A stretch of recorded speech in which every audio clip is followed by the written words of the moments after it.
joining. Thank you. Thanks for recording, Kevin. I'm really happy to have so many new faces and a lot of familiar faces join. It's been a while since we've had a VCAP training. You know, the association's been holding a lot of trainings this past year and a half or so. So we're happy to really dive back into hosting VCAP trainings and eventually be back in person when that's safe. I am Maura Christian. For those who don't know me, I'm the assistant coordinator for the VCAP program. We also have Kevin McLean online. He's a VCAP coordinator, and he'll be behind the scenes manning the chat box and helping anything behind the scenes. So if you have questions, do put those in the chat box and we'll get to those when we can. He'll either answer them in the chat box or we'll answer them at the very end. I am going to keep this training short and sweet. We are here to go over the new district guide to VCAP and a couple other housekeeping items just before I dive into it. Do keep yourself on mute just so we can avoid any kind of background noise. This is being recorded, so we want to keep this quality as good as we can. And it will be posted on the website after this is over, along with other training resources that I shared today. And I'll also be following up with an email with recording today's training and the resources as well. So look out for that either tonight or tomorrow. I'm going to go ahead and turn my camera off just because I'm more comfortable that way. So feel free to keep yours off or on, whatever you prefer, and do stay on mute, please. But do put your questions in the chat box and we will get them as we can. I did want to kind of dive into a couple updates just before we get into the meat of today's training, which is going over that document. Not on the slide, but I want to mention real quick is that, you know, this past year we've had a lot of challenges, as we all know. And because of that, we have been focusing our time on developing things like this document today that I'm going to share. As well, we understand that districts are going through a lot of challenges and hardships and overcoming, the challenges that were brought on by COVID. So because of that, we're not going to be putting out a brand new manual this upcoming year, which our new program year starts on July 1st. So don't expect any changes from what I'm presenting today or from what has been happening this current program year. So program year 2022 will look pretty similar, and we hope that kind of alleviates some of the stress and keeps you moving forward with VCAP as you can. We also have new funding coming July 1st, like you might already know. We have $1 million coming from the state, which we are really happy that we were able to restore it back from the $500,000 that was cut this current year. In addition, we also have money coming from DEQ, which will help us approve some projects. So we actually just got word that we received that funding, and I will be sending out approvals shortly. So stay tuned for that if you're on the wait list. And with that, we have new money coming. There's been a lot of excitement about VCAP kind of continuing and growing as we move forward. So because of that, this is your sign to go ahead and submit applications now. Don't sit on them. If you have been holding back or been waiting because you've been on a funding wait list, this is your sign to go ahead and jump back in and submit those applications now. We do have some idea that demand is going to be quite high this coming year and probably very early in the program year. So go ahead and submit those applications. We are excited to see them come in and keep growing VCAP. We are also holding a virtual public forum next month on Tuesday, July 20th, and that's going to be from 10 a.m. till 12. And all on this call and all your district and partners are welcome to come. And we encourage staff, directors, even contractors you may work with or partners, anyone that has kind of that works with VCAP, we invite you to attend and provide feedback on the program. We want to hear what you're thinking of the district, so we can keep growing and moving in a direction that we all want it to. And we're also really excited because we have a facilitator actually that we will be leading that session. So definitely put that on your calendar, July 20th from 10 to 12. And you can register online on the VCAP website, and I can show you where that is later if you have questions. And then lastly, we have a vacancy opening up on the VCAP steering committee. That is open to any district to reach out and join us. We have 6 districts on the steering committee that meet monthly, and we review applications and help make program decisions and all of that. So we will be sending an email out all districts soon, but I wanted to plug it here just so you kind of start thinking about it. And do reach out if you have interest in the interim. We'd love to talk to you more about what entails being on the steering committee. We are a great group and would love to have interested folks, and staff or directors can serve on that role. So keep that in mind when you're thinking about the steering committee position. So like I mentioned, we are here today to go over this new district guide to VCAP. You can see the first 2 pages are here on the screen. And really the intent of this document is, or what we hope it to be, used for at the local district is to help with onboarding new staff. It could be used to help, educate directors or, current staff who may be unfamiliar with the program, and partners as well. I know we have a lot of great partners on the line today that really support VCAP and sometimes do on the ground work for us as well. So this document would be great to teach folks at your office as well about how VCAP works. And before I dive too much in, I did want to kind of make a big caveat that, VCAP looks very different across the state. Each district has, its own programs that they prioritize. They have their own demands and needs from local communities and different landscapes that they work with property owners on. So, keep that in mind when you're looking at this guide to VCAP. This is a general overview and it's kind of the basic steps of how VCAP works. But if it looks a little different in your district, that's totally okay. And keep that in mind if you're going to be using this to onboard new staff or directors, that if you have some different procedures and rules, to make sure you include that if you're going to be using this document. Just a caveat. And this document is intended to be more of a visual overview, a summary of the process. And if you're familiar with the current VCAP documents, it actually is intended to replace the existing district reference guide. And that essentially was a long document that held a lot of the forms that we require for the application process and required forms. So this is meant to replace that, and you can still find all of those forms that were in the district reference guide now on our website. And I actually think they're much easier to find now. They're individually linked on the website, so you can just click and download each of the files that once were in that long district reference guide on the website. So I can show you where that is later as well, but just wanted to make that clear. Here's the objectives of today's trainings.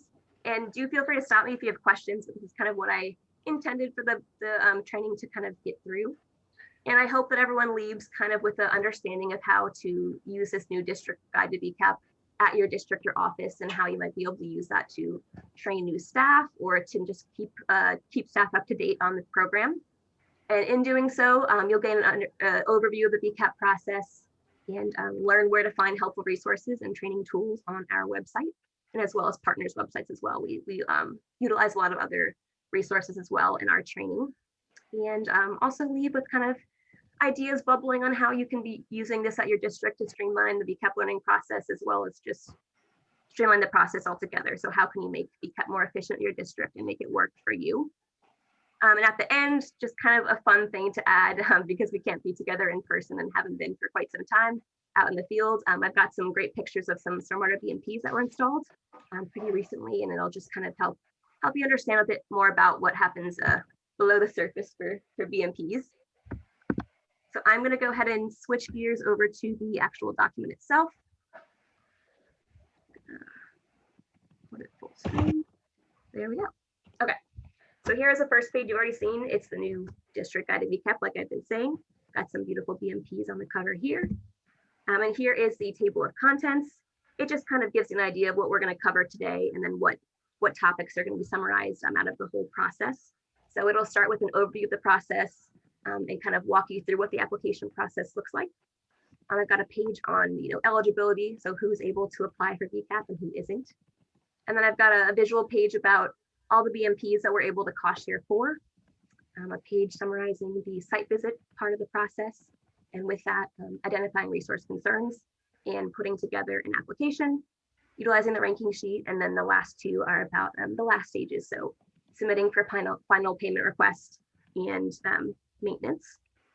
And there's kind of a disclaimer here at the bottom, a little bit like I mentioned before, but this is meant to be a visual overview of the process, so it's not going to be all encompassing of all of the specifications and requirements that we need to look for.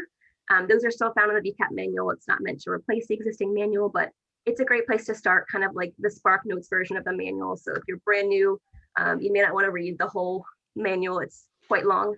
So this is a great place to start to kind of get an overview of the program. And you'll see throughout the document that there's links to other documents and trainings. So it's kind of become like a hub for all of our resources really in this one document. So it's going to be 10 pages of actual content. And you can click, for example, so here the VCAP manual is linked, so you can click right to that and it'll bring you to the manual. So really convenient. And from there, you can even click even farther to BMP type. So a great place to kind of find all of our resources in one place. So here's the actual content of the document. This is an overview page, and I'll zoom in. I know it's kind of hard to read, but like I said, I'll be sending this out to you all via email. It'll be on our website as well. So don't feel like you have to take notes or anything. But if you do have issues seeing anything, drop it in the chat and I can make sure I zoom in a little bit more.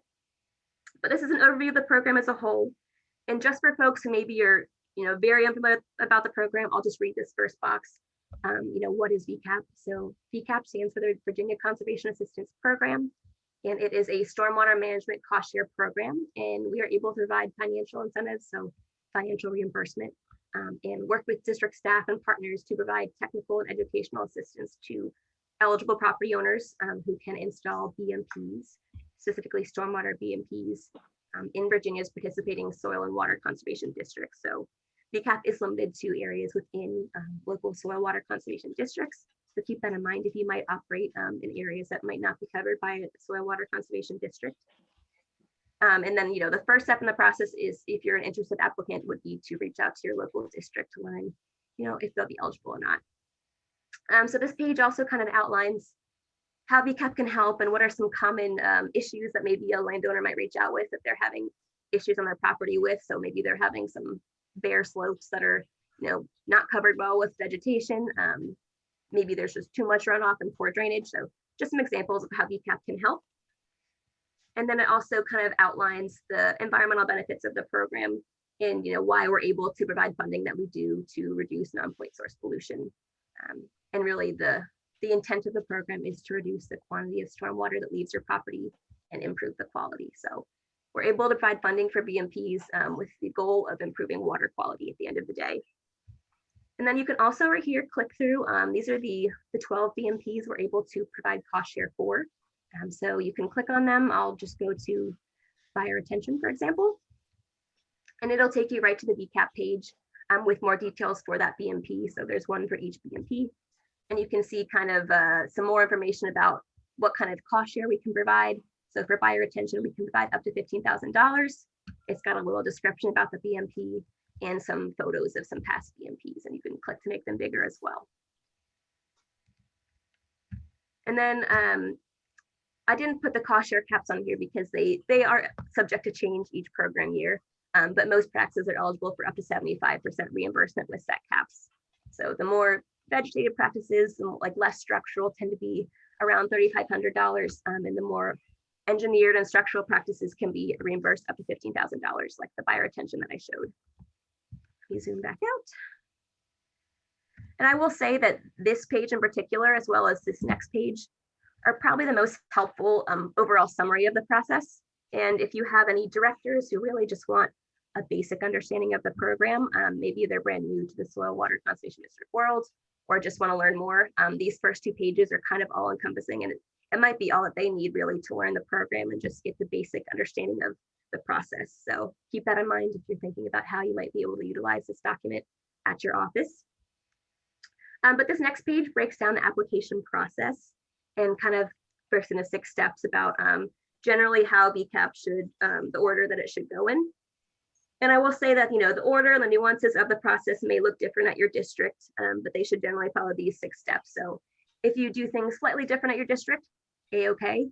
This is just kind of the most general guidance that we can provide that covers all districts that we work with. And I think that, in general, a really great takeaway from today, especially if you're brand new to VCAP or don't know much about it, is leading with a general understanding of the reimbursement process is really beneficial just to have a grasp on, because it really sets more reasonable expectations of what the timeline of the process looks like, especially if you're the staff member who's going to be communicating with potential applicants. You yourself having an understanding of the order in which things go, and when does reimbursement happen in that process is really helpful. And communicating that to a potential applicant, it may impact the decision to apply or not. So we want to be as clear as possible about when we can provide reimbursement and all of that right off the bat. And I will say that a shortened version of this graphic here on the right can be found in the VCAP brochure. It's got the same 6 steps, and it looks very similar, but it's simplified, and it also it's targeted more for applicants. So if you want to see a different version of this, you can check out our brochure on our website. The rest of this document, or sorry, the rest of this page, nope, sorry, the rest of this document goes through this process in more detail. So I won't go through and read all of this, but I'll just break down very generally the VCAP process and what to expect out of VCAP. So the first step in the VCAP process is, connecting with the potential applicant and really talking to them about their interests and, what concerns they're having. And, you might either talk to them on the phone, you might email them and field their inquiries. And I will say that I'll talk about this more later on, but some districts utilize a form that they have on their website, so a site visit request form, and then that way they can gather information about what the applicant's looking, or the potential applicants are going to be looking for, and just have more details before you go to the next step, which is the site assessment. In that step, the district staff member will go out to the site that they've already been talking to, and they will take a look at the site and then discuss together what the best next step would be to move forward. So you can kind of see this photo here on the left would be what you might see in a site visit, or maybe you'll get a photo from a landowner with this picture that's got some clear poor drainage happening. So a district staff member would go out, talk to them, see about what next best options would be. And then the next step would be if VCAP, is the right option, and you both decide that they would be eligible for example, conservation landscaping, which this photo on the left shows. It would be the next step would be to put together a design plan and put together a formal application. You will work with the landowner to collect the required materials, but it's the homeowner's project. The burden is on them to gather all of the information that they need for the application. And once the application is complete, which I'll show you examples later about what a complete application looks like and what we need from a complete application. But a complete application will be approved by the local soil water board, and that's a requirement for the program. At that point, it can be forwarded to the VCAP steering committee, and the steering committee will do a technical review of the application, make sure it meets our requirements, and make sure we have the funding to approve it. And once that happens, if they've got formal approval, they are good to go ahead and start installation, which you can kind of see in this last photo here. They can dive right in. They have a 90-day requirement to start work. And their deadline for completion would be June 1st of the calendar year following approval. Excuse me. And once the installation is complete, the district staff member will come out, take a look at it, make sure it looks good to go, and then they can request for payment for the approved amount of cost share, as well as technical assistance dollars for the district for each completed project. So that's a very, very brief summary of the process from initial contact all the way through reimbursement, and I'll go into more details later. And that's kind of the process that we look for. And like I said, these 2 pages are probably the most helpful for a director maybe who just wants to know the bare bones of the program and how that works. And I'll also add that we really encourage flexibility for managing VCAP at the local level. So you might find that certain things should be tweaked, and you might want to add extra steps that make VCAP work for you, such as only accepting applications for a couple months out of the year, or like I said, the site visit request form might be an addition that you think would make VCAP easier to implement at the level. So we like to give flexibility for local management and to kind of adapt procedures to make it work for you and be more manageable. And this next page is all about eligibility for the program. It's very, very brief compared to what's in our manual, but it gives you a really good summary of who the audience is that is able to apply for VCAP, who's target audience that we want to reach, and who's not. So again, more details can be found with all of the requirements, and even more details can be found in the manual linked here in section 1.2. You can click that and go right to there. But for those who are used to the VAX program, so maybe directors or different staff members who work on the ag program, this may be a really beneficial sheet for you to have in your back pocket, so you can differentiate the 2 programs. And if you're the person who fields general phone or email inquiries from the community, this also might be really helpful for you to kind of understand if VCAP is the right direction to point someone in once you talk to them. So definitely think about how you can utilize this page at your district. And I'll just summarize kind of briefly about what this page says. So we are able to reach audiences, or reach property owners, is a better way to say it, For private and public spaces, you can see there's some list examples there. We obviously target residential homeowners, but we have plenty of other property owners that are eligible to apply.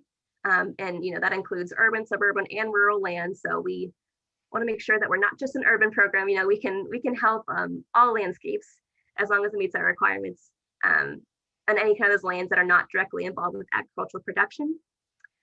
Any kind of property that has received state or federal funding is not eligible, and any kind of new construction site, so a brand new house that's just built, is not yet eligible for VCAP.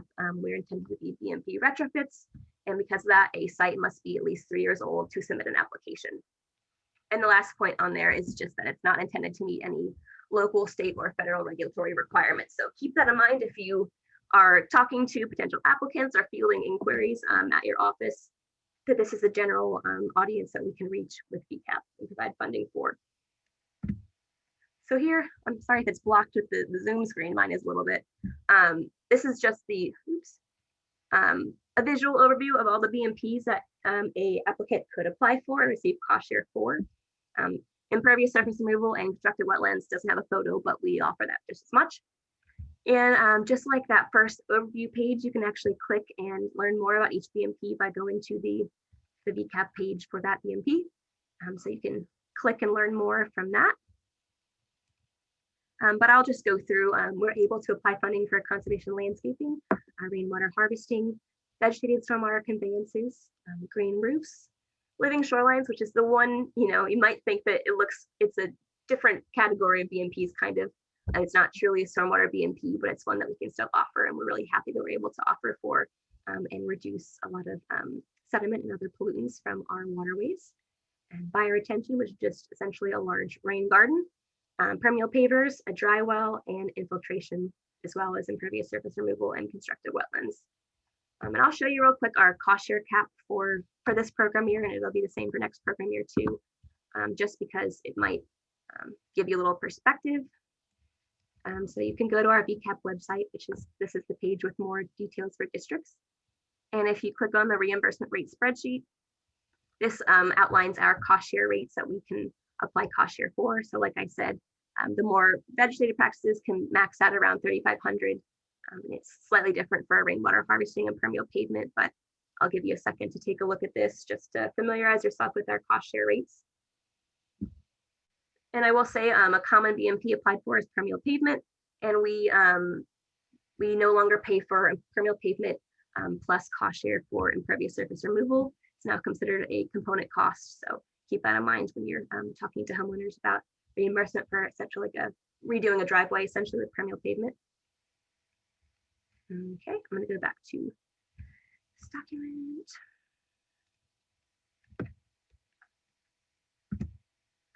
So now into the more details about the process itself.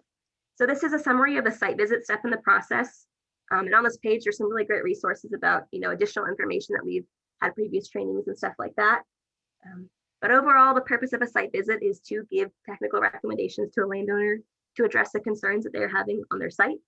It's a really valuable step in the process for district staff to go out and communicate with the landowner, be able to walk the landscape, and sometimes you can't get a good idea for what's happening just from a photograph. Walking it really makes things make more sense. And you can also learn a lot by just talking to the landowner and asking questions. So this is a very important first part of the VCAP process. This page actually kind of summarizes a lot of what we covered back in 2019 at an in-person training, which was our last in-person training, I believe. And this document summarizes what we covered during that training. It was all about site visit skills. So you actually can click and look at that PowerPoint slides from that training directly here. And this document talks about it as well, but it discusses the importance of communicating during and after a site visit, goes through how to prepare for a site visit, how to frame the program guidelines and not scare off people, but also not leave things out. And also the importance of documentation while out on the site visit and taking photos and collecting information. So that's a really helpful tool, and I'd recommend that either, if you're a seasoned VCAP, person who works with VCAP, I'd recommend that you take a look at those slides. And if you're brand new or you have brand new staff coming on board who are going to be working with VCAP, I would recommend that they take a look at those slides. And there is also another link on this page about the VCAP site assessment checklist. And it's an optional form, and it can be used to kind of guide you through a site visit, especially if you're new to the process and not quite sure what questions to ask and what information to collect. This optional form, the checklist, can really guide you through the site visit. So you can see here it's a 3-page, but it's really just 2 pages of writing down information.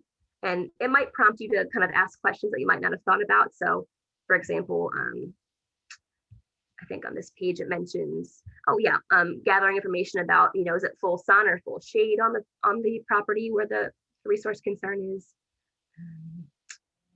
Asking about underground utilities that you might be able to see. So really important information to gather that you can get while you're out on site. And this form will kind of help you start thinking about what information to ask and gather from a site visit. And I mentioned this earlier, but a really great tool that a lot of districts have started using in their VCAP process is using a site visit request form. And this would be something that either lives on their website, or it could be a printout that they have potential applicants fill out and submit to them. And this really streamlines the process and helps collect information prior to going out on site, so you have a better idea of kind of what issues you might be going into, what kind of interest the landowner has in certain BMPs. So I think that if you think that a site visit request form could be helpful for your district, I would strongly recommend that you either reach out to me, or I can put you in contact with some districts that have already utilized one successfully, and it really streamlines the process. So great tool to consider. And then this is just a statement really, that this document and the linked trainings are really helpful, but the best way to learn how to go on a site visit is to just do it. So if you're brand new, or you have new staff members coming on, really getting out there and just going on a site visit is the best way to learn. And I think that in combination with these training tools and this document, it really would help that process. So supplements that mentality of just jumping right in and doing it is the best way to learn. So when you're out on a site visit, another really important goal of the visit is to identify the resource concern that the site's facing. And we have these requirements to VCAP that a BMP must be addressing one of these 3 resource concerns, and they're listed here in the bottom in the blue.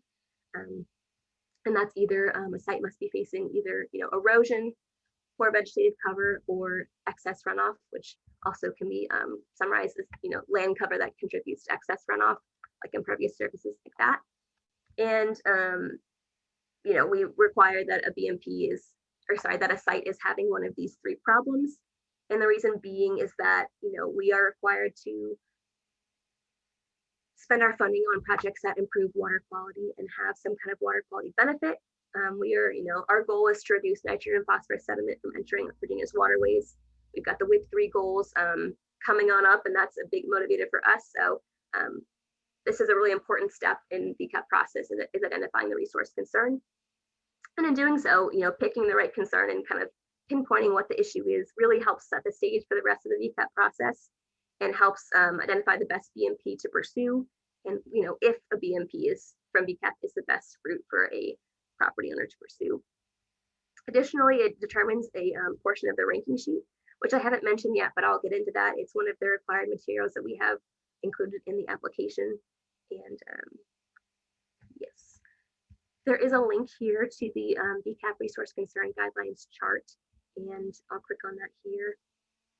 It's a really great chart, especially if you're new to VCAP and new to going out on site visits, that lays out what kind of physical and visual indicators to look out for identifying resource concerns.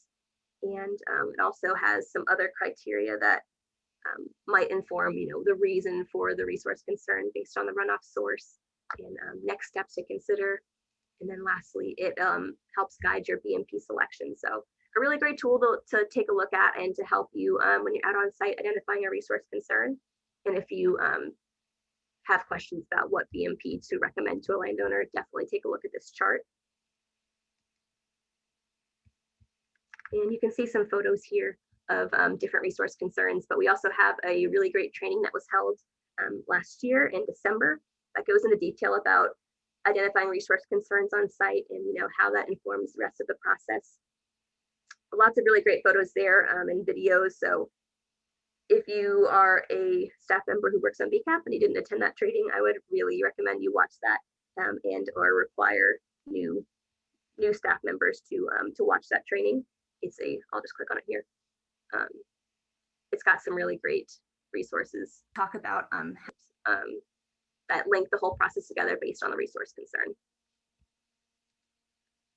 And additionally, I'll get into this later, but we also take a look at other considerations for resource concerns, such as the location of where that actual concern is on site. If it's close to a body of water or a storm drain, it receives bonus points, or if it's occurring on a slope, it also receives bonus points. So we look at a lot of considerations for approving BMPs such as that.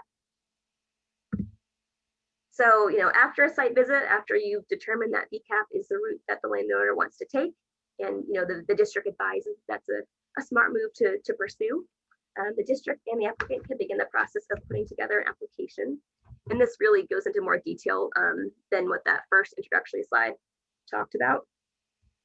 But all documents that we need to see in an application can be found or listed here in the application checklist. And it breaks down what kind of materials we need, so what kind of forms, as well as what other pieces of information do we need to see. So what kind of calculations should we see to see the BMP is properly sized, soil map, for example, infiltration tests. So all these things are outlined here, and each BMP type requires different materials for each one. So you actually can go to the VCAP manual. And if you go to a BMP type, for example, I'll go to conservation landscaping, you'll find more details about what we need to see for each application for that BMP. So there's certain criteria that we want to see that's been addressed. Sorry, I'm scrolling quickly, but additional application materials that are listed for each BMP type and operation maintenance plans. And you also can find information about eligible costs that you can consider to be reimbursed for cost share. So the manual has everything you need to know pretty much for what you need to include in an application as well.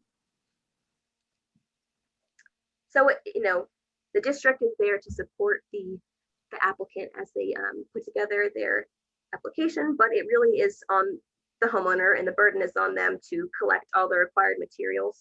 So it's on the homeowner to collect a design plan, a cost estimate, and all of those requirements. And the district can provide guidance as they're able to and as much as they want to, kind of thing. We don't dictate how the district needs to support the applicant in putting together the application. It would kind of leave it up to the district how to manage that and how much hand-holding you want to do, and what's your motivation to get that application into us. And the designs for the applicant can be as complicated as an engineer design, and sometimes it can be as simple as a drawing that's made by the homeowner that still meets our requirements. So there's really a spectrum of application materials that we receive, but they all need to be meeting the same criteria laid out in our manual. It's also the district's role to complete parts of the form that that say that the district needs to fill that out. And most importantly, they are the district's role is to submit the ranking sheet, and I'll get into that in this next slide here. But that ranking sheet should be filled out by the district staff, and that's an important part of how we are able to approve projects. Local boards are also required to approve each application, and the reason this is important and that we, if you submit an application, I'll make sure that we've got that district board signature, is that we want to make sure that the district board is aware of the commitment that they're taking on, because submitting application to us with board approval also commits the district to the 10-year lifespan as well. So not just the landowner, the district also accepts the liability to work with the landowner and perform periodic spot checks for the entire lifespan. That's of course pending project approval and completion.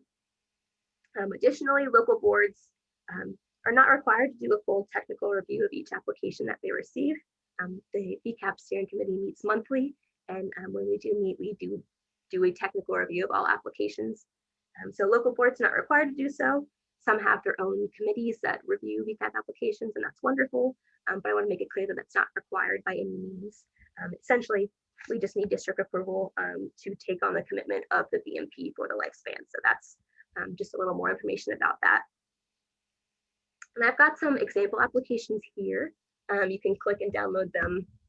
I can click on a rain garden example. They've been redacted, so there's no sensitive information, but you can kind of get an idea of what a complete VCAP application looks like. And these are kind of the most popular BMP applications we get. So I won't scroll through just because it'll make people dizzy, but you can kind of scroll through your own time, especially if you're putting together an application for the first time, and get an idea of what information we look for and how much detail for each of these sections on the form too that we need to see. And lastly, I want to mention that district boards and local districts are welcome to have their own criteria that they add that adds additional procedures or policies that are more strict than our state standards that we require of. For example, I mentioned this earlier, but districts can create like an application window that they only accept applications for 3 months out of the year. That's totally fine. They can lower the cost share cap for certain BMPs if that's the decision of the board. All are fine. And if you have interest in certain policies you want to implement, do reach out to Kevin or myself. We'd be happy to talk through them and kind of talk through the implications and positives and negatives of some choices that could be made. But district boards are welcome to make their own specific criteria for the VCAP process. So as I mentioned previously, the VCAP ranking spreadsheet is another form that's required to be submitted as part of the VCAP application package. That's also called the Form 6, and you can see a screenshot of it there. The intent of the ranking sheet and the importance of it is it helps us measure the water quality benefit of a project and look at other criteria as well, such as cost information, location of the BMP in certain watersheds, or site-specific location. It helps us determine the order in which we can approve projects and compare different BMP types as best we can. So it's a very easy form to fill out, but it has a lot of calculations and work behind the scenes that you can't see that helps us compare all of the applications we receive. And there is a minimum ranking score of 65 points that all projects must meet in order to be considered a formal application and to be reviewed by the VCAP steering committee. So I think that it's in the district's best interest, and when working with an applicant to fill out the ranking sheet earlier on the process rather than later. And this is just to the benefit of really the district to get an idea of if the project's not going to meet the minimum ranking score, whether or not to move forward with the application, or maybe you can offer suggestions on how the rank could be improved. So I just think it's to the benefit to fill it out earlier than later. At least if you can do a preliminary rank, maybe it doesn't have the exact cost information or the exact square footage, you can get a pretty good idea of how a project's going to rank early on if you have some basic information. I'm not going to play this video now or go into too many more details just because there is a video actually that explains how to fill out the VCAP ranking spreadsheet. So it goes through every single column and kind of goes into more detail about how to fill out the form properly and how it calculates the final score. So if you are the VCAP staff member who works on VCAP or have brand new people coming on, they're going to be working. This is a really great way to learn how to fill out the ranking spreadsheet. Okay, second to last page, I promise I'm getting near the end. And this is how to submit a request for payment. And there's not a whole page dedicated to this in particular, but after a project is complete, the district will go back out and inspect the project one last time and ensure that it was installed as it was required, as it was approved. Districts will take pictures and collect final signatures from the landowner if necessary. And at that point, if no issues are found, BMP looks great. The district will submit a payment request. And that's just another long PDF of documents that we submitted to myself and Kevin with the items listed in the VCAP checklist, or payment request checklist, excuse me. And I won't click on it just because it's the same as the one I showed you previously. It's just the second page of that document. And the payment request document is much shorter and much less information needed than the actual application. And a big part of payment request is, taking photos, or including photos, of the installation process. So you can kind of see there's some photos here of a permeable pavement during installation. And a lot of times we only receive pictures of the final product, which is fine. But if possible, we would love to see pictures of the entire installation process. That gives us a better idea, that helps us be confident that BMP is going to function for the 10 years and helps us just make sure that it was installed correctly. And it's also to the district's benefit to collect those kind of photos for education purposes or PR, all those things. So we highly encourage photos of the installation process to be included, but we also understand that sometimes things happen. You might ask the contractor to take photos and they don't, or the photos get lost, things happen. But as much as possible, we highly encourage those photos to be included. And the completed payment request, which includes this document right here, just a screenshot of it, the request for payment form, will be reviewed by the steering committee at their monthly meeting. And if all is good and everything was done as approved, the VCAP committee, the steering committee, will approve it for payment. And at that point, the association will send a check to the district for the approved cost share amount, in addition to the technical assistance dollars that districts receive for each completed project. So that's $500 for each project that is completed. Some districts may choose to send the payment to the landowner before receiving the actual check from the association, which is totally fine, not required. But the important part is to not send the payment to the landowner before the steering committee has actually approved the payment. So we don't want to get into any issues where you've paid the participant for their project and then the steering committee takes a look and finds issues. So you just make sure that no checks are sent until after VCAP steering committee approval. And that was a perfect scenario, that things came out great, the BMP was installed perfectly, but sometimes things happen that are unavoidable. Sometimes the design has to be changed after it's been approved by the committee, or need additional cost share or change the footprint of the project for some kind of legitimate reason, and that's understandable. But we always plug that cost share is never guaranteed if changes are made, and additional cost share is also never guaranteed. So if there are those kind of changes that are made, we have a form for that. It's a Form 7. It's actually called the cost share adjustment form. And that should be submitted if there are major or significant changes made, larger than just swapping out a couple plant species. Small changes like that are fine, and we don't require Form 7. But if there are major changes to the design, or additional cost share is requested, or the project size is cut in half, for example, submit a Form 7 and document those changes, and the steering committee will either approve or deny those changes. That form can be submitted before installation is done, such as, before they've made the changes, they decided the changes, but they want to make sure they get approval from us that they're going to actually get paid for it. That's the suggested method, to submit the Form 7 before installation. But you can risk it, and you can always submit the Form 7 at the end of the process with payment request, and then run the risk that the additional cost share is not granted, or if there's significant changes made, the cost share as a whole is not always guaranteed. Quick summary of the payment request process, but it is all outlined here on this page as well. And this last page here is all about the expectations of the care of the BMP after reimbursement, so the maintenance policy for landowners in the district. And like I said before, this is just the highlights. The specifics of all of the policies for maintenance can be found in the VCAP Form 3, which is what the landowner signs and what they agree to maintain their BMP. There's also a really great training video that's linked here at the bottom that goes through the maintenance of each BMP type. So it'll give you examples of creating a maintenance plan for each BMP, what to expect for certain BMPs. On top of that, each participant should have a site-specific maintenance plan, and that should account for routine maintenance as well as non-routine maintenance. And that should be included in the initial application. There's lots of great resources out there for maintenance plans for each BMP type. There's also suggestions in our manual, as well as the Virginia Stormwater BMP Clearinghouse, which has all the information technically that you need, and it has great maintenance recommendations as well.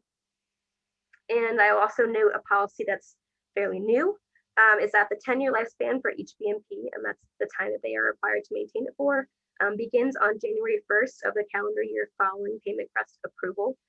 So keep that in mind for record keeping at your district. That kind of covers the landowner requirements. The district side of things, we've already kind of discussed what liabilities they take on. And that's that the district is required to enforce landowner agreement by performing periodic spot checks. And those spot checks should be done annually on a random 25% of active contracts. And you actually can click here and look at the spot check forms. And there is a one-page form for each BMP type, and those should be filled out for whichever BMPs are chosen for that year and submitted to the VCAP staff, so Kevin and myself, so we can keep record of that as well. It'll just give you, I can zoom in a little bit, guided questions really on what to look for on site, and at the very end, mark the condition of the practice. So if there is an issue, we have policies in our manual about how to go forth with corrective action and all of that. But this is the one-page spot check form. And I will note that those spot check forms are not meant to be a technical assessment. They're just supposed to be a check to make sure that the BMP is still viable and still there, essentially. So the only technical assessment really should be done on the initial site inspection after the BMP is completed. So after that, it's really just making sure the BMP is still there and functioning visually. And I think I mentioned the training already. That is the end. I wanted to make sure I can have time for questions and to go through some pictures of BMPs. But I hope that you have some takeaways from using this document and are thinking about how you could use it at your district to onboard new staff or directors or partners. And I think this document in itself, in combination with the recording that I'm doing today, is a really great way to start learning VCAP. So if you have any feedback or additional ideas to add into it, please reach out. I'm open for suggestions, and we'll continue to update this each year as we make policy changes, so it's always up to date. That's all I have for that.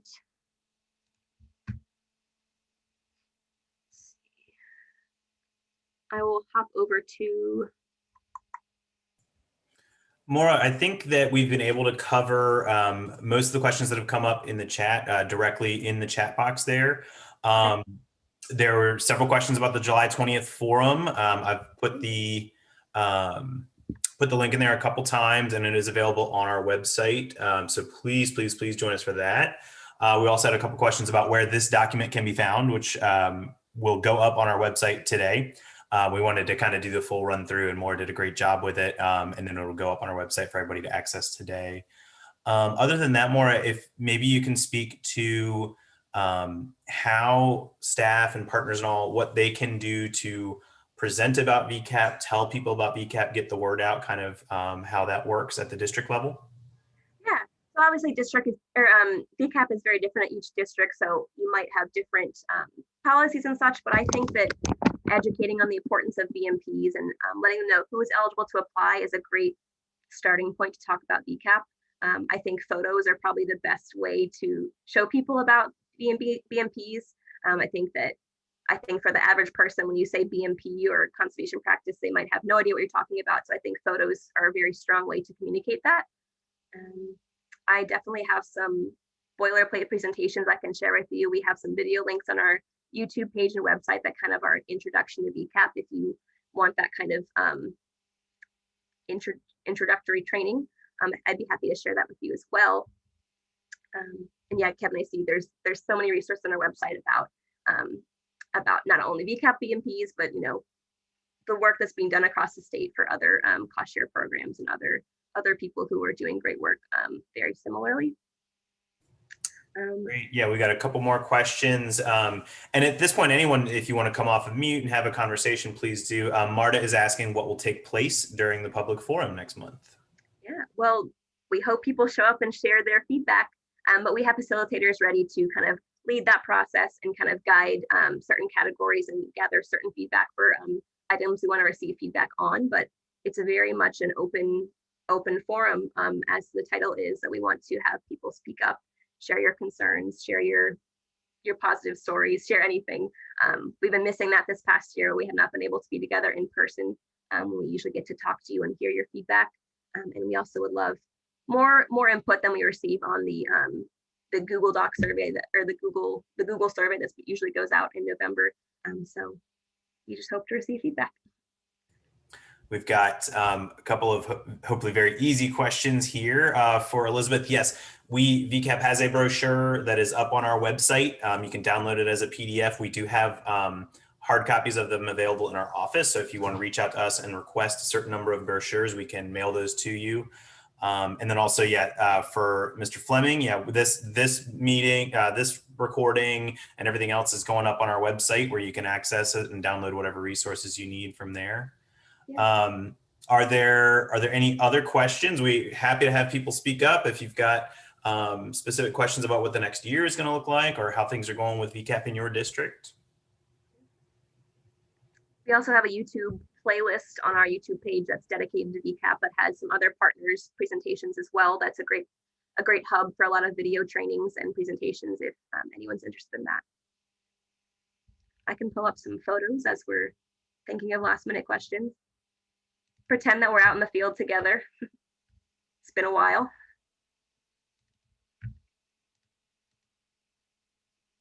Okay, well, I'll just dive into this and come off mute, interrupt me if you have any questions about this or anything else. But I wanted to show some really great BMPs that have been done this past year that really showcase the great work that's being done at districts and just great photo documentation as well. So this project was actually just completed this past month. It is a rainwater harvesting project. And you can see here, this is part of their application materials, but 2 cisterns were proposed, and that's the yellow box is the drainage area that they were looking to treat for a shed. And you can see the finished project on the right. But this project in particular had some really great photo documentation I wanted to showcase. This is kind of a bird's eye view of the training, or of the, sorry, I was looking at the chat box, getting distracted. Mr. Fleming, yes, I can certainly include some YouTube videos of boilerplate videos that we have, and I'll link those on the email. That's a great idea. But here is a bird's eye view design of the rainwater harvesting system that we just showed on the previous slide. Goes into really great detail about the pre-treatment that they were looking to install, as well as the outlet overflow and the drip irrigation line that they were going to be utilizing the water for. So their water use plan was to water their garden. And they were able to treat total gallons treated with 857 gallons. Cistern sizes were much larger, but the way that VCAP works, we cost share for the gallons treated. So you can see here's the kind of introduction or the beginning of the installation. Here is the 6-inch stone base and concrete pad that the landowner installed himself, which is very awesome. Sometimes landowners are able to do this themselves. Sometimes they hire contractors, really dependent on whatever the site needs. And here's some great photos of the pre-treatment that was installed. You can see the before, kind of the mess of all of the different downspouts and overflow nozzles. And on the right, there is a picture of the overflow diverter. And this is, it's not quite installed yet, but here you can see kind of where they're able to direct overflow during the winter months or however they need to. And there's a pre-treatment that the water normally would go into in the leaf screen. Just some great photos of the drip irrigation line and how that was installed. See more of the installation process. The 2 cisterns are actually connected together. It's very complicated underground piping, but the overflow was actually, the overflow from the actual cistern is connected to the overflow on the right that I showed on the previous slide. And here is a view of the drip irrigation piping going in. It was buried underground. And here is kind of the complete that you can, as best you can see, of the irrigation piping right into the garden. And finally, things are getting covered up, finishing up, and the cisterns were installed. So really beautiful example of rainwater harvesting and the installation process was documented very well. So thank you for these great photos. I know Tracy's on the line, so thank you, Tracy. Here is this is a graphic that we're able to use credit at the bottom of permeable pavement. And if you're unfamiliar with permeable pavement, this kind of gives you a really good idea of what happens beneath the pavers, because it's not just a normal driveway. Water is able to infiltrate due to the gravel that is utilized underneath. And I've just got some photos of installations of permeable pavement. This is from Thomas Jefferson. And you can see they took a infiltration test just to the left. And there's the before. Oops. Stuck. During installation, so it's been excavated. They have actually connected some piping from the downspout, so they've treated additional runoff from the house. And here is, the installation going in, really beautiful photo documentation as well. And the finished product looks great. I've got one last example that I think will finish right on time. Another great graphic of a rain garden that just demonstrates how the native roots really infiltrate and allow for additional runoff to be treated and not run off. And you might recognize this site. This is the Graves Mountain Lodge rain garden. So it wasn't installed with VCAP dollars, but it was installed as part of a training. Hopefully we'll be out there this summer. We're planning on holding a training this August at Graves Mountain for VCAP. So if you're out there, definitely plan to attend the VCAP training. I've got a video, thanks to Kevin, this is from a couple of years ago. That's just a fun way to end, and that shows this rain garden during a rain event. So if the sound doesn't work, it's okay, it's just rain. So you can see the downspouts without the rain garden are going like crazy and going downhill.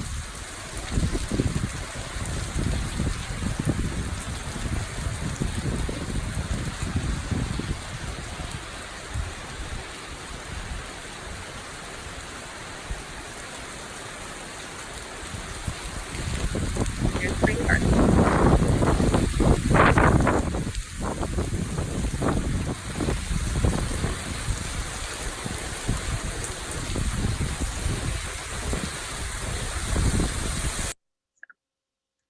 Fun way to end.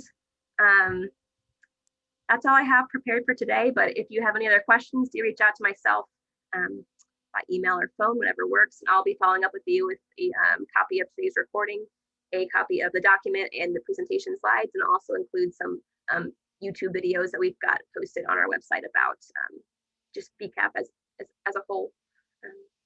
2 more minutes for any questions if you got them. We do hope everyone comes out to the public forum. It'll be a great opportunity to share your feedback and share your experiences in this past year. Thank you, Judy.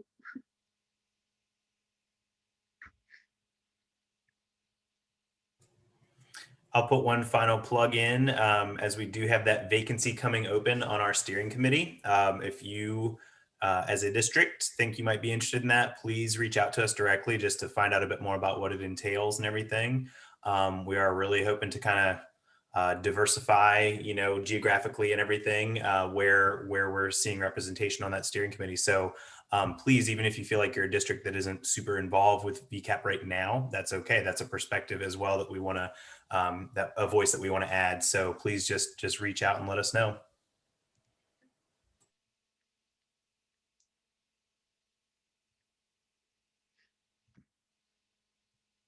All right, well, thank you, everyone. This is great. I'm glad we had so many new folks, so many veteran VCAPers. It was a great mix of people. So thank you for coming out today.